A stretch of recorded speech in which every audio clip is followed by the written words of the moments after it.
Hello and welcome students, Gyanjyoti coaching সেন্টারের পক্ষ থেকে তোমাদের সকলকে আরো একবার স্বাগত। আলোচনা করবো আজকে আমরা প্রজেক্ট বেসড লার্নিং নিয়ে। এখানে বোর্ডের কর্নারে দুটো কন্ট্যাক্ট নাম্বার দেখতে পাচ্ছ, যে কোনো একটি নাম্বারে কিন্তু কল করে নেবে, তোমাদেরকে সমস্তটা জানিয়ে দেওয়া হবে। এবং এই কোর্স ফি কিন্তু তোমাদের জন্য মোটেই নয়, তোমাদের জন্য কিন্তু হিউজ একটা ডিসকাউন্ট আমরা রাখার চেষ্টা করেছি এবং সেটা ভীষণ লিমিটেড টাইমের জন্য চলছে। তো তোমরা কিন্তু ঝটপট কল করে নেবে এবং সেই ডিসকাউন্টটা চাইলেই কিন্তু তোমরা গ্র্যাব করে নিতে পারো। ঠিক আছে, চলো তাহলে প্রজেক্ট ভিত্তিক শিক্ষা বা প্রকল্প ভিত্তিক শিক্ষা, এটা নিয়ে কিন্তু আজকে আমাদের ক্লাস বা আলোচনার বিষয়। চলো একটু ঝটপট দেখে নিচ্ছি। আচ্ছা, তাহলে কি বলা হচ্ছে? এখানে বলা হচ্ছে যে এটি একটি এমন একটি শিক্ষণ পদ্ধতি যেখানে শিক্ষার্থীরা বাস্তব জীবনের কোনো সমস্যা, প্রশ্ন বা বিষয় এগুলোকে কেন্দ্র করে বা ফোকাস করে দীর্ঘ সময় ধরে তার অনুসন্ধান, গবেষণা, পরিকল্পনা এবং কার্যক্রম পরিচালনার মাধ্যমে কিন্তু জ্ঞান এবং দক্ষতা অর্জন করে থাকে। তো এই পদ্ধতিতে শিক্ষার্থীরা শুধু বই থেকেই তথ্যগুলো মুখস্থ করে না, তারা কিন্তু তাদের যে প্রত্যেক দিনে নিজেদের যে কাজ বলো তো সেটা তথা ইনফরমেশন সংগ্রহ করা, বিশ্লেষণ করা এবং একটি নির্দিষ্ট প্রকল্প সম্পন্ন করেই কিন্তু শেখে।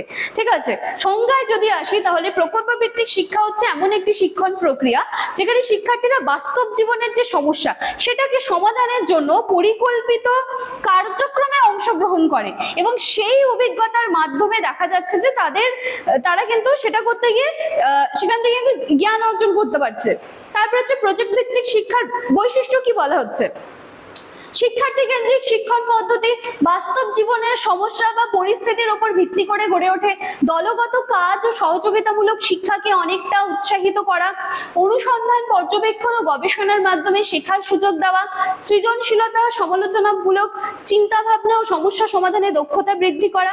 শিক্ষক এখানে জ্ঞানের কিন্তু অনলি সোর্স যদি বলা হয় সেটা কিন্তু নয়, কারণ একজন নির্দেশক ও সহায়কের ভূমিকা কিন্তু তিনি সবসময় পালন করে যাচ্ছেন। শুধুমাত্র জ্ঞানের উৎস বলতে এসে ক্লাসে পড়িয়ে দিচ্ছি এইটুকু জ্ঞান কিন্তু দেওয়ার যে কথা শিক্ষকের, সেটা কিন্তু এখানে বলা হচ্ছে না।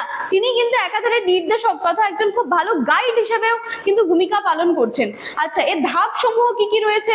সবার প্রথমে রয়েছে সমস্যা বা বিষয়টাকে আমাকে সিলেক্ট করতে হবে, তারপর আমাকে একটা প্ল্যানিং করতে হবে, পরিকল্পনা প্রণয়ন, তারপরে আমাকে ইনফরমেশন জোগাড় করতে হবে, রিসার্চ করতে হবে, দেন সেটাকে কমপ্লিট করতে হবে, তারপর ফলাফল যেটা আসলো সেটাকে আমাকে উপস্থাপন করতে হবে এবং বলা হচ্ছে যে মূল্যায়ন ও পর্যালোচনা সবার শেষে কিন্তু সেটা আমাদের করতে হবে। ঠিক আছে, তারপরে চলে আসে সুবিধাগুলো কি রয়েছে।